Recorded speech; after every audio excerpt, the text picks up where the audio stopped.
It's been almost 2 years since the Taliban took power in Afghanistan, and over those 2 years, the international community has tried to create a process that is largely known as engagement, a process by which the international community hopes that it can put forward what it believes are the criteria for a successful society, or a society that they deem acceptable to that community. When it comes to looking at why it hasn't worked, we need to look at why the intervention for 20 years also struggled. And a major component of that, and a major component of how we approach all problems in international relations, is that there's a lack of understanding about the culture of Afghanistan, and in particular the Taliban themselves, which are a conservative movement based off of Pashtunism and Deobandi Islam.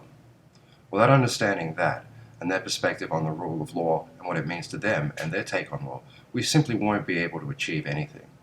If we're going to create this engagement, then we functionally need to rethink how and where we place the importance of culture and religion when dealing with a group like the Taliban.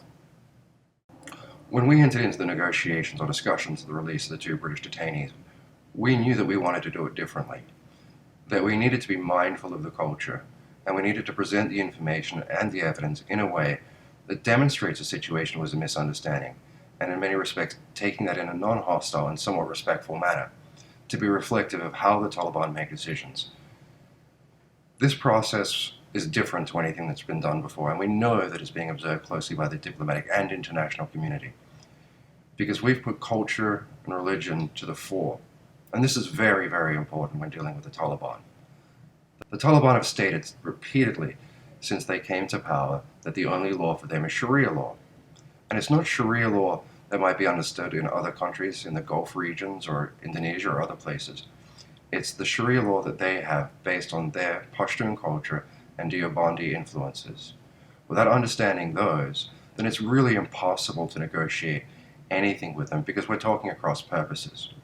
The international community, on the other hand, has a set of conventions and procedures and believes in the basis of international law.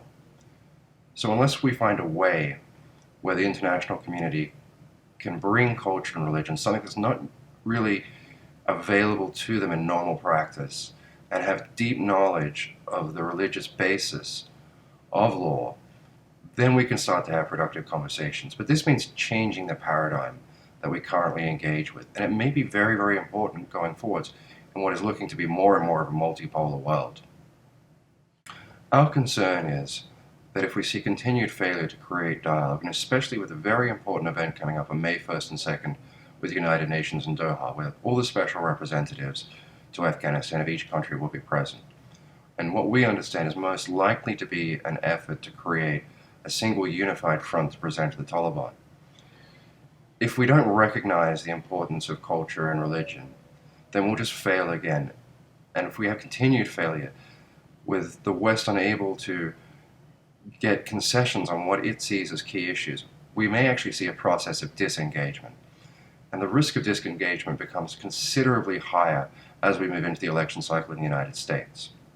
We've already seen that UNAMA is considering exiting the country because of the issue over the female workers ban, and that's their red line. And we know that key issues for the international community are topics like inclusion.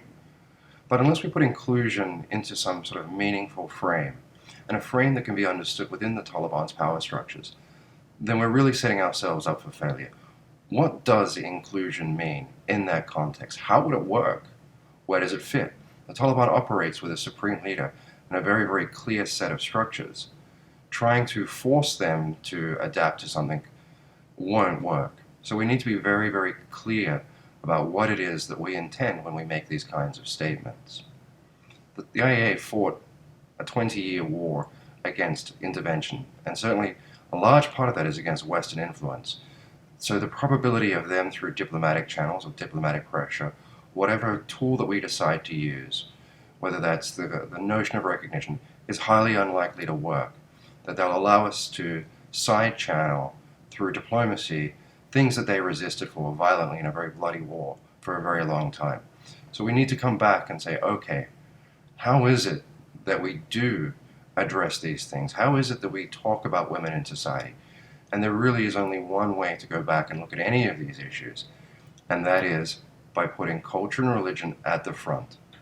And to do anything else is to invite failure. And unfortunately, with 38 million people, a large number of those, millions of those at food insecurity, malnutrition among children, we don't really have a window where we can afford failure. It's a time when we need to think and rethink how it is that we deal with societies that don't operate how we're used to. We've had the authority and the power in the West for a long time. But the world is changing.